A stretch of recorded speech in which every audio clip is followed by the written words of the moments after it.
વિદ્યાર્થીઓને સારું ને સ્વસ્થ વાતાવરણ મળે એ પ્રકારના સરકારના પ્રયાસો છે અને તેની વચ્ચે બોટાદમાં જવાહર નવોદય વિદ્યાલયની બાજુમાં જ નગરપાલિકાની ડમ્પિંગ સાઇટ જે ચિંતાનો વિષય બની ચૂકી છે।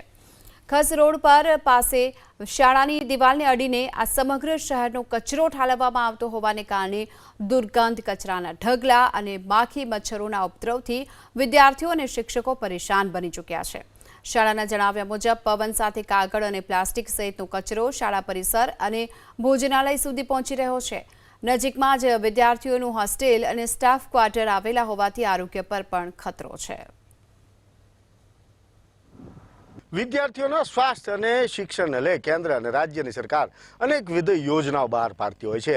ત્યારે મારી પાછળ આપ દ્રશ્ય જોઈ રહ્યા છો તે છે બોટાદની પીએમ શ્રી જવાહર નવોદય વિદ્યાલય શાળા કે જ્યાં જિલ્લાના પ્રતિભાશાળી વિદ્યાર્થીઓ એટલે કે ખાસ એક પરીક્ષા યોજી સિલેક્ટ કરાયેલા વિદ્યાર્થીઓને અહીં એડમિશન આપવામાં આવે છે અને તેઓને અભ્યાસ કરવામાં આવે છે। ત્યારે અહીં અભ્યાસ કરતા 440 જેટલા વિદ્યાર્થીઓ તેમજ અહીં સ્ટાફમાં નોકરી કરતા 40 જેટલા કર્મચારીઓ અને તેઓના પરિવારજનો હાલ ચિંતા હેઠળ ભયના ઓથાર હેઠળ જીવી રહ્યા છે। ભયના ઓથારનું મુખ્યત્વે કારણ એ છે કે અહીં શાળા પરિસરને બિલકુલ લગોલગ આવેલું છે નગરપાલિકાનું કચરા ડમ્પિંગ યુનિટ કે જે નગરપાલિકામાં સમગ્ર બોટાદ શહેરમાંથી એકત્ર કરાયેલા કચરાનું અહીં નિકાલ કરવામાં આવે છે। ત્યારે બિલકુલ શાળાની દિવાલને લગોલગ અડીને આ જે કચરા ડમ્પિંગ સાઇટ છે તે આવેલું છે। જે ડમ્પિંગ સાઇટના કારણે અહીં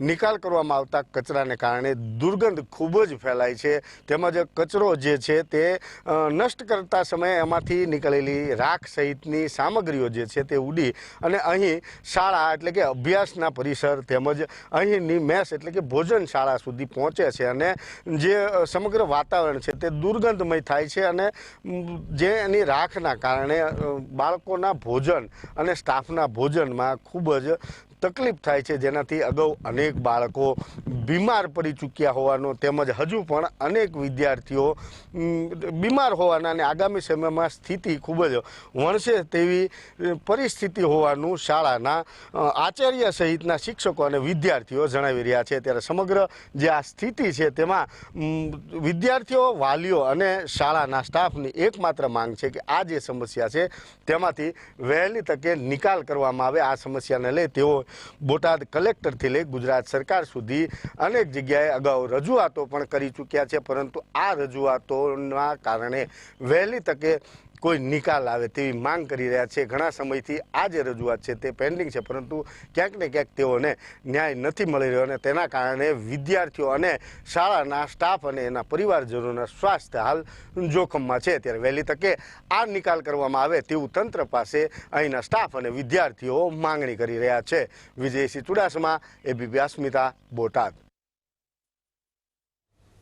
હંગામી ધોરણે બંધ કરવામાં આવે અથવા એને બીજા કોઈ સ્થળે એને શિફ્ટ કરવામાં આવે, કારણ કે સૌથી વધારે ખતરો અહીંયા વિદ્યાર્થીઓના સ્વાસ્થ્યને લગતો છે। જો વિદ્યાર્થી સ્વસ્થ નહીં રહી શકે તો भणी नहीं सके।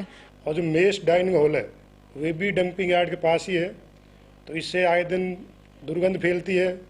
उधर की जो पवन आती है तो पॉलीथीन, पन्नियाँ, गंदगी उड़कर आती है, इसलिए बच्चे बीमार होते हैं। बच्चों की स्किन, अन्य कई प्रकार की बीमारियां हैं। मच्छर मक्खी की बहुत तादाद बढ़ी हुई है। तो हमारा इस तरह आपसे रिक्वेस्ट है कि जितना हो सके इस डंपिंग यार्ड को यहाँ से हटाया जाए, बच्चों के स्वास्थ्य को ध्यान में रखते हुए। નગરપાલિકા દ્વારા જે કામ કરવામાં આવ્યું છે એમાં ડમ્પિંગ કરવાનું કચરાનું અત્યારે ચાલુ છે, જેથી બાળકોના સ્વાસ્થ્યને જોખમરૂપ થઈ શકે એમ છે।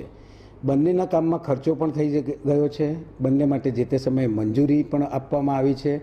બંનેની સાઇટ સાથે સાથે કે બાજુમાં ન જ હોવી જોઈએ, પરંતુ હવે આટલા ઊંચા તબક્કે પહોંચ્યા પછી વચ્ચે કયા પ્રકારનું સોલ્યુશન લઈ શકે છે તે માટે તંત્ર, નગરપાલિકા ઓથોરિટી અને સ્કૂલના તંત્ર સાથે વાત કરી અને બાળકોના સ્વાસ્થ્યને તકલીફ ન પડે એવું કોઈ પણ પ્રકારનું સોલ્યુશન શોધવામાં આવશે।